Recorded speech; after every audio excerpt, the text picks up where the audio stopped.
Hello and welcome to our latest episode of the Get Sustainable show produced by ESBN in partnership with Green Europe Today and Livestream Studio.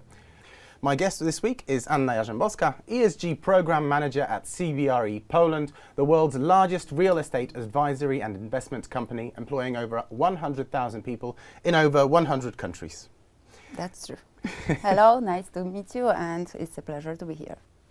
Now, Anna, CBR works with practically every type of commercial and public sector spaces, whether this is land, buildings, leisure, hospitality or industrial developments. But perhaps it would be most interesting to focus on office spaces today, as this is probably the area that most of our audience will have most contact with on a daily basis. It is a sobering thought, but before the pandemic, data suggested that we spent approximately 10 years of our lives within an office environment. So creating healthy, sustainable, flexible workspaces is critical to the planet, as well as our day-to-day health and well-being. So, Anna, from your experience, how much focus do organizations place on creating office spaces that do more good than harm? What should their key priorities be when considering refurbishment or relocation projects? CBRE is a global leader on the real estate market, and we help our clients mostly through advisory and transaction services, property management, capital markets valuations, but what is important, we also do advisory in area of workplace management. Our corporate sustainability strategy focuses on three pillars, and one of this is people, second is planet, and the third is practices. But when we are talking about people, we want to and we think about creating an inclusive, innovative and engaging culture where our employees can realize their full potential. And this is exactly what we do with our clients. We advise them how to create such culture, such organizational culture in their own companies. So we think that sustainability is not only a new trend and marketing or PR opportunity, but this is something that we really focus on. And together with the whole sustainability team across the globe, because we are a global company, so we have 400 sustainability experts around the world. And solely in EMEA, we have 120 experts. We all focus on new solutions and on advising our clients how to do better, also in offices spaces and in dealing with new normal, new post-pandemic normal. So let's get down to your question. Yeah, sure. That was a short, long introduction. We believe that well-being, both mental and physical well-being of the employee is getting more and more important for many companies, especially after COVID pandemic. Health and safety issues gain on importance. At least what company should do, and about 90% does it, is taking measures to reduce the risk of spreading the virus in the future. That is the least they should do.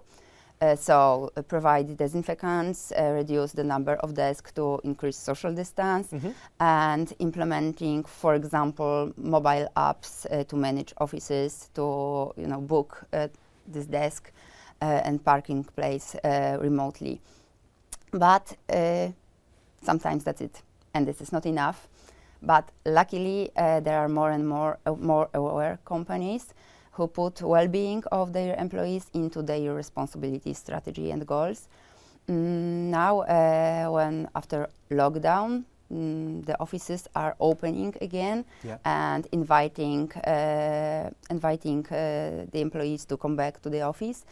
At the same time, hybrid model of working, that means a few days at home office and few days at the normal office, is just probably going to stay with us forever. Company needs to focus on flexible workspace. They need to take into account combining the remote working and the need to work as a team in the office. So when we are talking about the well-being of our employees, we need to take into account three most important aspects. When we are talking just about, refurbishment or renovating of your office, first is access to daylight. Okay. Second one is the quality of air, and the third one is access to greenery. And when we're talking about air quality, some filters are applied into the air conditioning and ventilating systems, and they, kill viruses and bacteria, and of course they improve the quality of the air, and they have only anti-smoke properties. So yes, sometimes it's getting to be a standard for many investors. And when we are talking about access to greenery, we also think about being together in a place when we work, and to join the office and to join the team again, using the greenery, because we know that green and plants are good for our well-being. Yeah. So the investors focus on green terraces, on green areas around the building. And if this is not possible, we can use also the solution to put some pots with plants that have good effect on the quality of the of air in the office. And back to remote work and combining the remote work with working in the office. Yes. What is also important when, to adjust the new buildings and new offices into such work is dealing with meeting places, and that means changing and investing in conference rooms, which need to be adapted to combine face-to-face meetings with those conducted remotely. So this requires investments in modern technologies, in good quality internet connection, in video, audio devices, equipment, and also, which is not less important, in systems supporting cybersecurity, which is of course getting more and more important. So to sum up, because I could, talk for hours about all those things that we can do when we are thinking about well-being of our employees, and when we want to change our office in the way to be more sustainable and healthy workplace. I think that when the companies and investors are considering refurbishment, or tenants are considering relocation of the company, what they should take into account is the building certification. Why? Because it's the easiest way to prove the sustainability of the real estate property. According to PLGBC report, I think 87% of modern offices are already certified, which is a lot. Yeah. And that proves that certification of buildings, especially in BREEAM standard, which is most important, is becoming just a new standard. New standard, yes. We have already 472, I think, certified in BREEAM buildings and offices, among which 171 is just from the last year, from our new certification from the last year. It shows that, and we in CBRE are really experiencing that this is true, that among investors adapting buildings to BREEAM standard, which is associated mostly with ecology, is getting more and more important. So they apply solutions that reduce energy consumption, increase energy efficiency, water consumption, and of course all the stuff connecting to well-being. After pandemic, another standard is getting more and more popular, Yeah. and this is the WELL standard, which was not so popular especially in Poland lately, but especially the health and safety WELL certification is getting more and more popular, because it confirms that the building is safe and it meets the highest expectations of the users in the scope of health and well-being of the users. So, for example, we are sure that the air and water quality is very good, and we also check, for example, cleaning procedures and energy management and waste management, and what is also important, the accessibility of the building, because companies are talking more and more about inclusion. Yeah. They want to be inclusive organization, and if they want to be inclusive organization, they need to have infrastructure to allow people to. Exactly. So the buildings where they have their offices need to be accessible for people with disabilities, and also for people who ride bicycles or use public transport to commute to work, because not everyone has a car. So I guess this major global shifts in how we live affect the office space hugely, and we are all experiencing major shifts in how our offices are designed and how they function. Yes, that's true. But remember that ESG and well-being of our employees, it's not only about fancy, sustainable and healthy offices. What is important is also organizational culture. Yeah. Because if we are thinking about getting people back to the offices, we won't achieve it if we don't have a healthy culture of our organization. Strong team, yeah. They do not want to go back to toxic atmosphere, and they do not want to back to the organization that is not taking care of their needs, and is not paying well, and it's not it does not have good relationships with the management, and does not allow to progress in your development. And to develop yourself. So home office for those people who are not willing to join the company again, or who don't want to go back to such toxic environment, treat the home office like an escape from this. And sometimes they could be, yeah. It could be. So we need to focus on the culture as well. It's interesting that in the past, working in an office was a given. You had to. There's no choice about it. But now, office spaces have to compete with home environment and the benefits that home environment include in order to entice these people to return back to the office. So there's a change in dynamics there. Now, continuing on from my last question slightly, each refurbishment or relocation project carries a carbon footprint, and in some cases, it can be quite high. On the other hand, modernising the infrastructure, making it more attractive and relevant to the changing working habits and global trends is important for securing any organisation's development, including reducing their carbon footprint, if we're going to become more energy efficient. So what is the right balance to strike? How is this carbon footprint being reduced through efficient design and planning?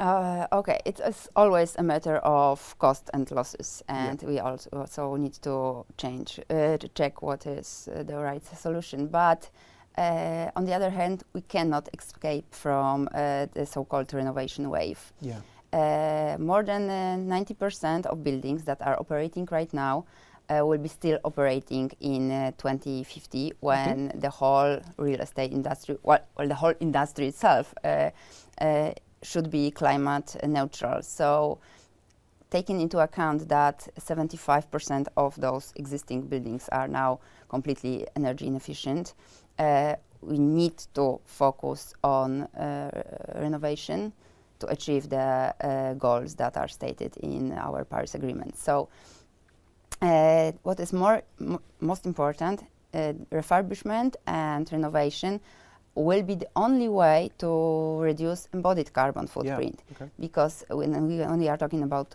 carbon footprint, we are talking about operational one and the embodied one. And the continuous improvement on energy efficiency and increasing the use of renewable energy will have its end at some point. And that's why when we want to reduce greenhouse gas emissions and we want to reduce our carbon footprint, we need to focus on the embodied carbon footprint. And this is the carbon footprint that is in building process and in building materials and in the production of building materials. So if we want to reduce the footprint of the whole building, we need to also focus on embodied carbon, and this is what we need to make more sustainable only through refurbishment and through changing it. Yeah, so you can't reduce something if you're not willing to invest in the changes that are necessary. So that's true. But we in CBRE, we do advise our companies how to reduce their footprint in the development process and development phase of the building life cycle. And already we have some great successful examples of net zero refurbishment and reconstruction processes. But just to give you some practical examples, because I can, give you the tips, what exactly should be done to reduce the carbon footprint in the process of refurbishment and renovation. And first of all, we need to optimize the time of working devices. We need to think about circular economy, and especially in the demolish process, we need to focus on using the materials once again, not throwing them away. We need to focus on lighting in the building area. So the LED lighting, of course, is important to be put on. We need also to automation systems to ensure that. Of course, all those innovative system to reduce the emissions and to optimize the use of energy and of course lighting. What is also important when we are doing refurbishment and renovation of our offices, we should focus on the materials from our local suppliers. Yeah. It is, of course, very nice to have, fancy furniture from another part of the world. Yes. But no, we don't do it if we want to be sustainable. We should use as much old furniture as possible. And if we cannot use the old one, we should focus and we should have the new one from our local suppliers. And of course, we should choose the products that have low carbon footprint. And this is what we do, and this is what we advise.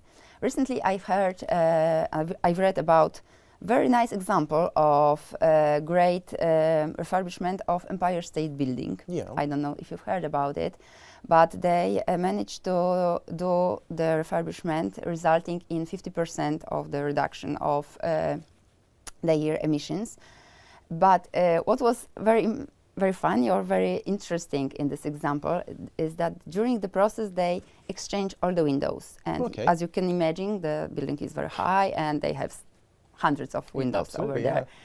But imagine that they used 98% of existing windows again after the process of implementing some fancy, innovative solutions into this glass.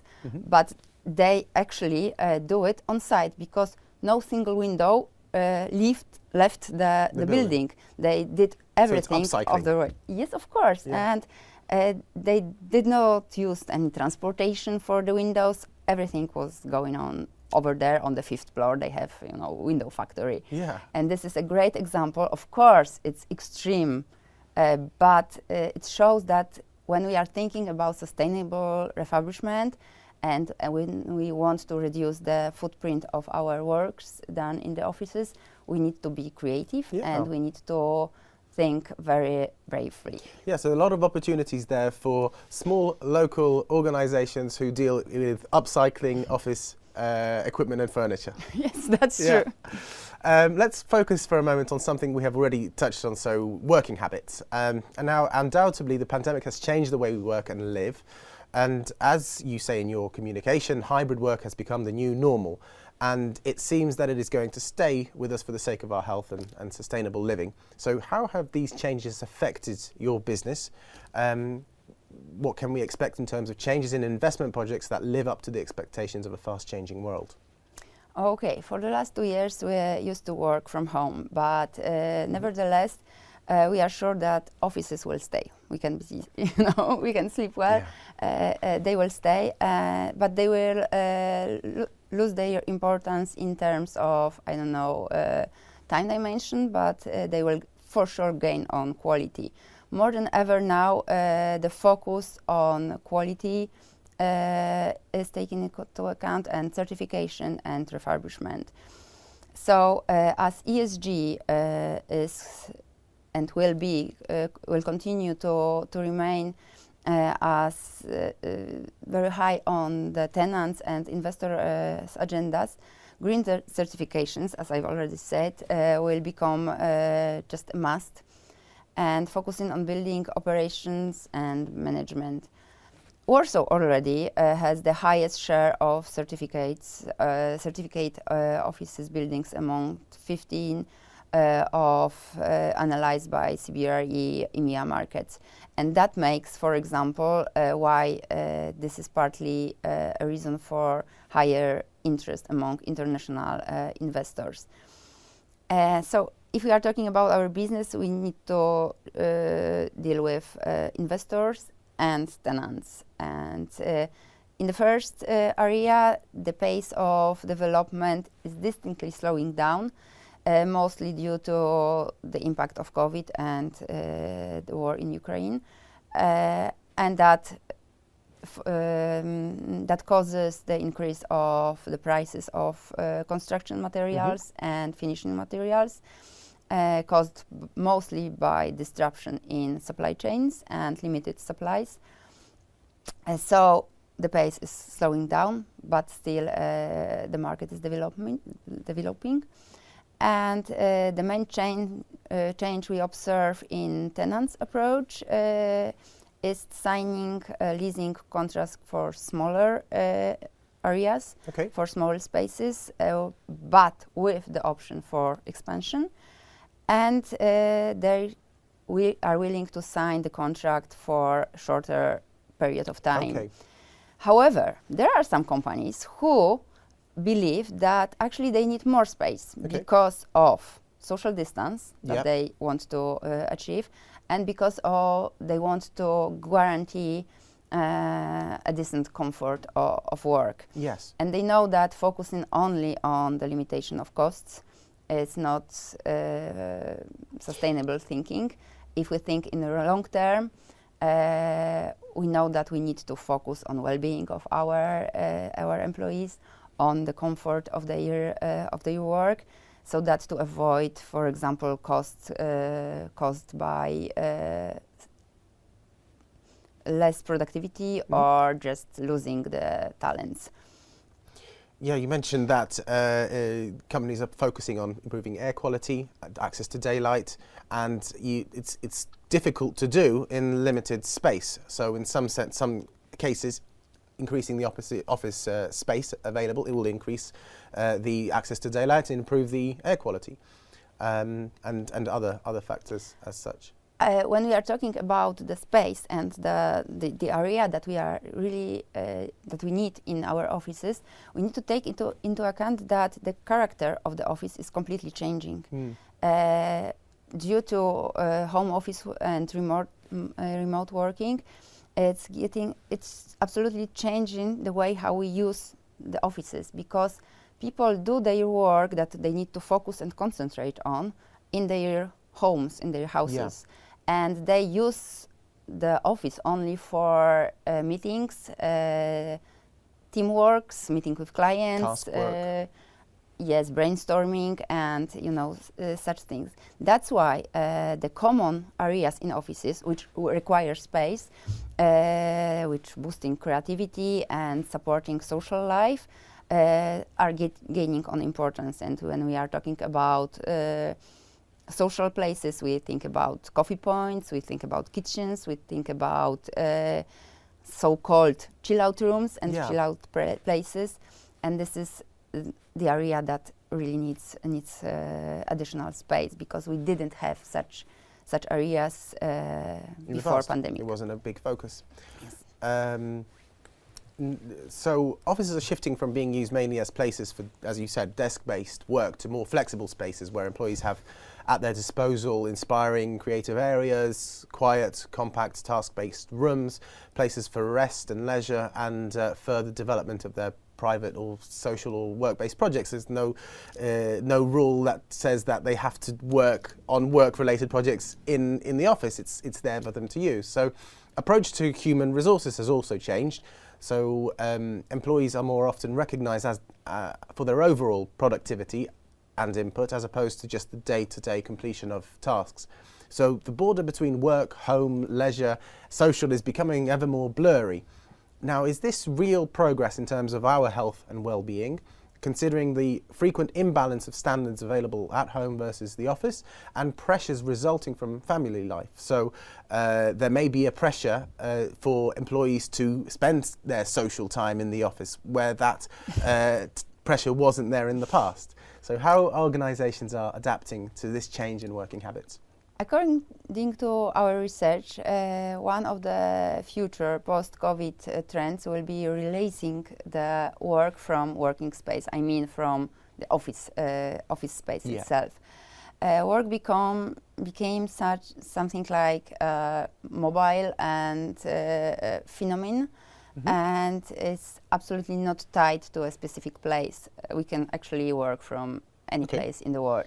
And in our research, we stated that 73% of our respondents expect flexible forms of work, and they want to decide on their own where, how, and how long they will be working. And remote working, however, continues to be a challenge, because every medal has two sides, and especially when it comes to readiness of the homes and the home environment to support certain activities, it might be difficult to organize home office.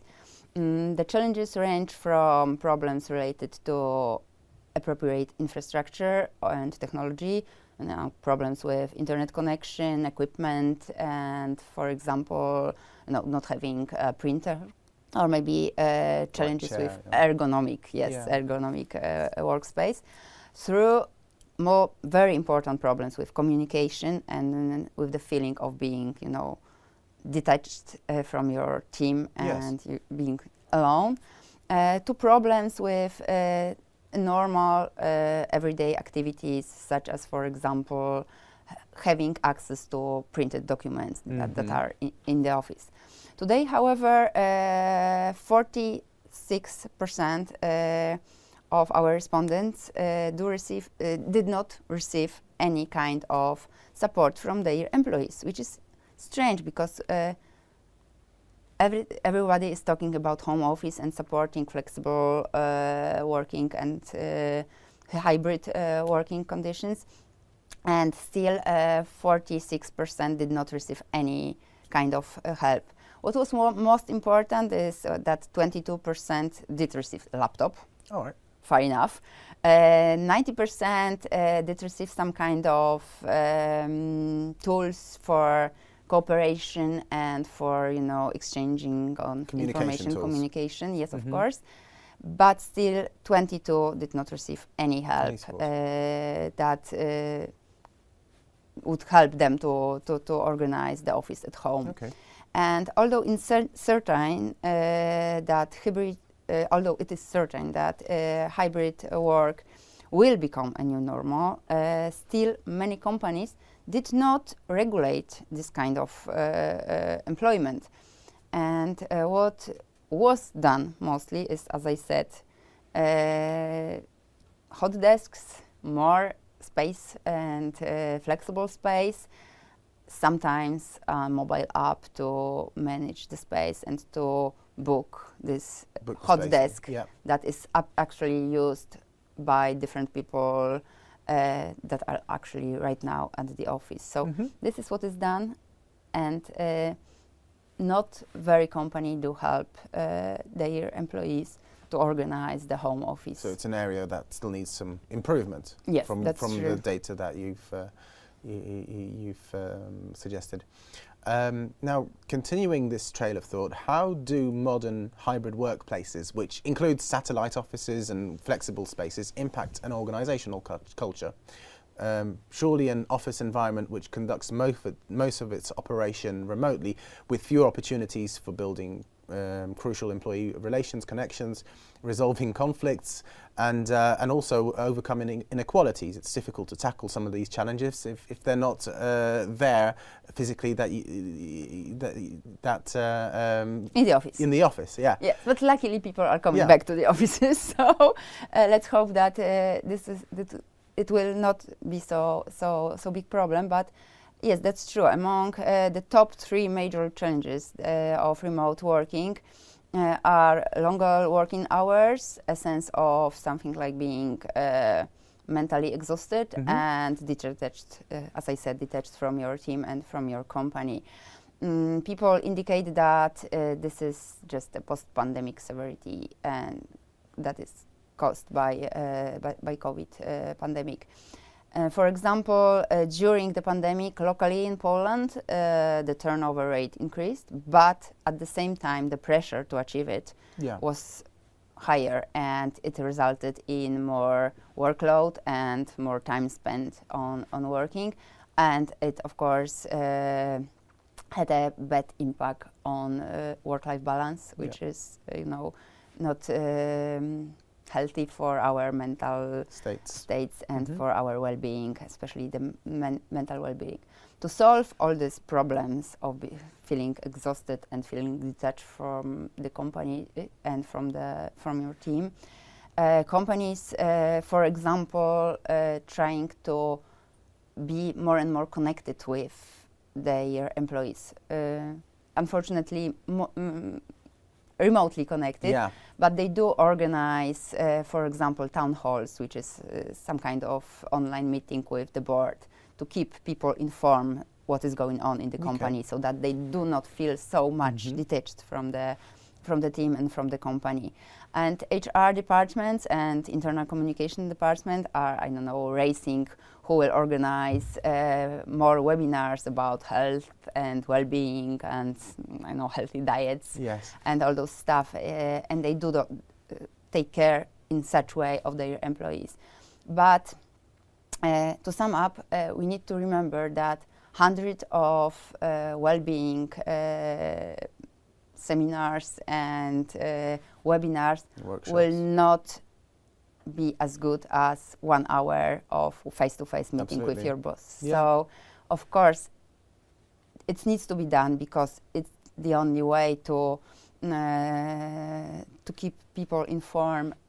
But also, when we are thinking about well-being and mental well-being, we need to focus on integration. That's why I advise you that we need to take advantage of the end of pandemic, and that people come back to offices and try to meet them more and try to organize some meetings only for integration and getting to know each other for another time. Absolutely, a key platform for like a competitive platform to entice employees back into the offices is to ensure their health and well-being by creating more defined lines between their home and their work lives. So having a balance and making sure you control that balance is important.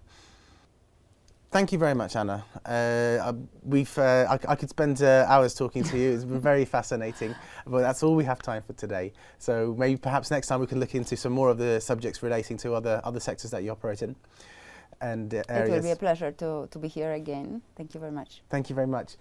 If you have any follow-up questions to Anna about any of the work that she and her team at CBRE are doing, then please feel free to forward them on to our team at contact@greeneuropetoday.com. Finally, thank you very much for supporting us and developing this format further through engaging in conversations online, sharing our content and subscribing to our channels. We've got a fantastic lineup scheduled for the next few weeks, so I hope you continue to stay with us. And in the meantime, thank you very much for watching today, and see you again soon. Goodbye.